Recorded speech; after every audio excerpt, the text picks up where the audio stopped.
Le Nigeria confirme sa place parmi les grandes nations africaines de football avec des performances solides chez les hommes, les femmes et les jeunes. En Coupe d'Afrique des Nations 2025, les Super Eagles ont atteint les demi-finales mais ont échoué à se qualifier pour la Coupe du Monde 2026 après une défaite en barrage. Cette double réalité souligne des progrès mais aussi des lacunes à corriger avec une large base de talents formés localement et exportés à l'étranger.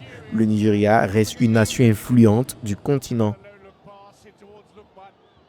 Chez les hommes également, voilà, on dira qu'il y a une certaine évolution. La preuve en est sur le continent africain, le Nigeria, chez les hommes, font partie des 5 nations les plus titrées, après l'Égypte, le Ghana et le Cameroun. Voilà, le Nigeria se positionne.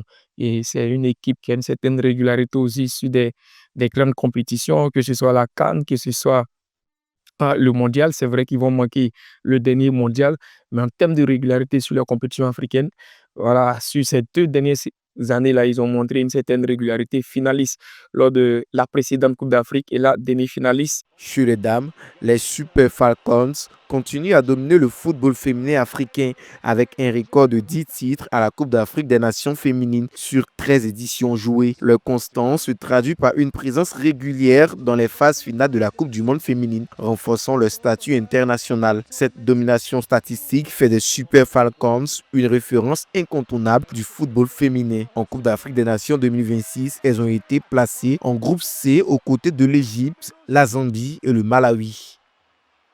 Pour moi, je dirais, voilà, c'est une tradition, hein, pour cette nation-là.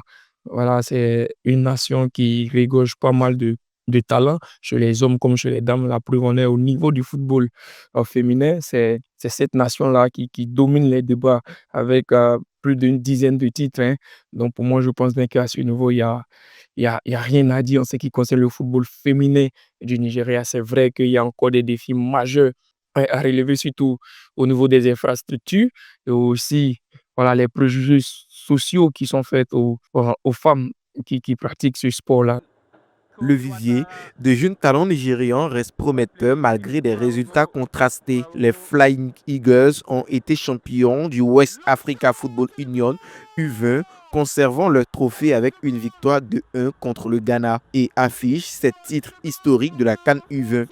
Les Golden Eagles, 17 ans, quant à eux, ont été éliminés en demi-finale de l'Union des fédérations ouest-africaines de football, marquant la qualification pour la Coupe d'Afrique des Nations U17. Chez les jeunes féminines, les Falconettes ont ouvert leur campagne régionale par une victoire 3-1 contre le Ghana, signalant une progression encourageante.